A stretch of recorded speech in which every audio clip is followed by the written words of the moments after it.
ಜೈ ಶ್ರೀರಾಮ್ ಹರ ಹರ ಮಹದೇವ್ ಮೋದಿಜಿ. ಯಾಕೆ ಹೇಳ್ತಾ ಇದ್ದೀನಿ ಅಂತ ಕೇಳ್ತಾ ಇದ್ದೀರಾ? ಮೋದಿಜಿ ಅವರೇ, ನೀವು ಇನ್ನು ಮಾರ್ಗದರ್ಶಕ ಮಂಡಳಿ ಅಂತೇನೋ ಇದೆಯಲ್ಲ ಬಿಜೆಪಿಯಲ್ಲಿ, ಅದಕ್ಕೆ ಸೇರ್ಕೊಳ್ಳೋದು ಒಳ್ಳೇದು ಮೋದಿಜಿ ಅವರೇ. ಯಾಕೆ ಅಂತ ಕೇಳ್ತೀರಾ? ಬೇಟಿ ಬಚಾವೋ ಬೇಟಿ ಪಡಾವೋ ಅಂತ ನೀವ್ ಹೇಳಿದ್ರಿ. ಆದ್ರೆ ಇವತ್ತು ನೀವೇ ಬಿಹಾರದ ಎಲೆಕ್ಷನ್ ಕ್ಯಾಂಪೈನ್ ಅಲ್ಲಿ ಗಳ ಗಳ ಗಳ ಅಂತ ಕಣ್ಣೀರಾಗ್ತಾ ಇದೀರಿ, ನಿಮ್ಮ ತಾಯಿಯನ್ನ ಯಾರೋ ಬೈತಾ ಇದಾರೆ ಅಂತ ಹೇಳಿ. ಹಂಗಿದ್ರೆ ನಿಮ್ ಕೈಯಲ್ಲಿ ಇದು ಇಂಪ್ಲಿಮೆಂಟ್ ಮಾಡಕ್ ಆಗ್ಲಿಲ್ಲ ಅಂತಲ್ವಾ ಮೋದಿಜಿ? ಯಾಕಂದ್ರೆ ನೀವು ಅಧಿಕಾರಕ್ಕೆ ಬಂದ ಮೇಲೆ 11 ವರ್ಷದಿಂದ ನಿಮ್ಮ ಪಕ್ಷದ ಫೇಕ್ ಅಕೌಂಟ್ ಮಹಾಶೂರರು ಎಲ್ಲ ಫೇಸ್ಬುಕ್, ಇನ್ಸ್ಟಾಗ್ರಾಮು, ಟ್ವಿಟ್ಟರು, ಯೂಟ್ಯೂಬ್ ಎಲ್ಲೆಲ್ ಬೇಕೋ ಅಲ್ಲೆಲ್ಲ ಫೇಕ್ ಅಕೌಂಟ್ಗಳು ಮಾಡ್ಕೊಂಡು ಲಕ್ಷಣವಾಗಿ ಮಾತೃ ನಿಂದನೆಯನ್ನ ತುಂಬಾ ಚೆನ್ನಾಗಿ ಮಾಡ್ತಾ ಇದ್ದಾರೆ.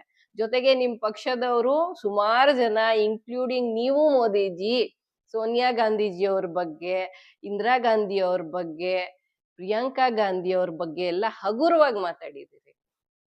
ನೀವು ಕೊಡದ ಮರ್ಯಾದೆ ನಿಮಗೆ ಸಿಗ್ಬೇಕು ಅಂತ ಎಕ್ಸ್ಪೆಕ್ಟ್ ಮಾಡೋದು ಎಷ್ಟರ ಮಟ್ಟಿಗೆ ಸರಿ ಮೋದಿಜಿ? ಕರ್ಮ ಫಲ ನಿಮಗೂನು ಅದೇನೆ ಸಿಗೋದು. ಕರ್ಮ ರಿಟರ್ನ್ಸ್ ಅಂತ ಹೇಳ್ತಾರಲ್ಲ, ಇದನ್ನೇ ಕರ್ಮ ರಿಟರ್ನ್ಸ್ ಅಂತ ಹೇಳೋದು ಮೋದಿಜಿ. ನಿಮ್ಗೀಗ ಅರ್ಥ ಆಗಿರ್ಬೋದು ಆ ಸಂಕಟ ಏನು, ಆ ನೋವೇನು, ಜನ ಅನುಭವಿಸಿದ ಕಷ್ಟ ಏನು ಅನ್ನುವಂಥದ್ದು. ನಿಮ್ಮ ತಾಯಿ ಮಾತ್ರ ತಾಯಿ ಅಲ್ಲ ಮೋದಿಜಿ, ಈ ಭೂಮಿ ಮೇಲೆ ಹುಟ್ಟಿರುವಂತಹ ಎಲ್ಲಾ ಹೆಣ್ಮಗಳು ತಾಯಿ ಸಮಾನ್ರೆ, ಎಲ್ಲರೂ ಸಹೋದರಿಯರೇ. ಬಾಯಲ್ ಮಾತ್ರ ಬೇಟಿ ಬಚಾವ್ ಬೇಟಿ ಪಡಾವಲ್ಲ.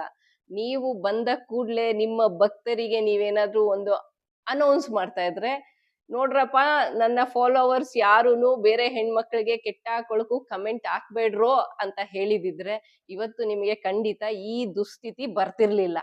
And I am very sorry. ಪಾಪ ಅವರು ಇವತ್ತು ದೈವಾಧೀನರಾಗಿದ್ದಾರೆ, ನಿಮ್ ತಾಯಿಯವರು.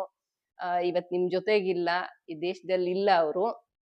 ಅವರು ಅಷ್ಟು ಹಿರಿ ಜೀವ, 100 ವರ್ಷ ಮುಗಿಸಿ ಅವರು ನಿಮ್ಮನ್ ಬಿಟ್ಟು ಅಗ್ಲಿದ್ರು. ಅವ್ರನ್ನ ಇವತ್ತು ಯಾರು ಮಾತಾಡ್ಬೇಡಿ ಹಾಗೆ. ನಾನು ರಿಕ್ವೆಸ್ಟ್ ಮಾಡ್ತೀನಿ, ಯಾಕಂದ್ರೆ ನಾನೊಬ್ಳು ಹೆಣ್ಮಗಳಾಗಿ ನಿಮ್ಮ ಈ ಪರಿಸ್ಥಿತಿ ನೋಡಿ ನಾನು ರಿಕ್ವೆಸ್ಟ್ ಮಾಡ್ಬೋದಷ್ಟೇ. ನಾನೇನ್ ಪ್ರಧಾನಿ ಅಲ್ಲ ಏನೋ ಒಂದು ಆರ್ಡರ್ ಪಾಸ್ ಮಾಡೋದಕ್ಕೆ. ಇಲ್ಲಾಂದ್ರೆ ನಾನು ಈ ಸೋಷಿಯಲ್ ಮೀಡಿಯಾದಲ್ಲಿ ಬೈಯೋರ್ಗೆಲ್ಲ ಒಂದ್ ದೊಡ್ಡ ಆರ್ಡ್ರೇ ಪಾಸ್ ಮಾಡ್ಬಿಡ್ತಾ ಇದ್ದೆ. ನೀವು ಪ್ರೈಮ್ ಮಿನಿಸ್ಟರ್ ರೀ ಮೋದಿಜಿ, ನೀವು ಕಣ್ಣೀರ್ ಹಾಕ್ಬಾರ್ದು. ನಿಜವಾಗ್ಲು ಏನೋ ಒಂದು ಆರ್ಡರ್ ಪಾಸ್ ಮಾಡ್ಬೇಕು, ನೀವು ಕ್ರಮ ತಗೊಳ್ಬೇಕು. ಕಣ್ಣೀರ್ ಹಾಕಿದ್ರಂಗೆ ನಮ್ಮಂತವ್ರು, ಇಲ್ಲ ನಮ್ಗಿಂತ ಇನ್ನು ಕಷ್ಟದಲ್ಲಿರೋರು ಏನೋ ಕಣ್ಣೀರ್ ಹಾಕ್ಬೇಕು ಹೆಣ್ಮಕ್ಳು. ನೀವ್ ಯಾಕೆ ಕಣ್ಣೀರ್ ಹಾಕ್ತೀರಾ? ನೀವ್ ಆರಾಮಾಗಿ ಚಿಟ್ಕೆ ಹೊಡಿಯೋಷ್ಟ್ರಲ್ಲಿ ಸಾಲ್ವ್ ಮಾಡ್ಬೋದು. ಅದೇನೇ ಇರ್ಲಿ ಮೋದಿಜಿ ಅವರೇ, ನೀವು ಮಾರ್ಗದರ್ಶಕ ಮಂಡಳಿ ಸೇರ್ಕೊಳ್ರಿ. ನೀವು ಫೇಲ್ ಆಗಿದ್ದೀರಾ ಬೇಟಿ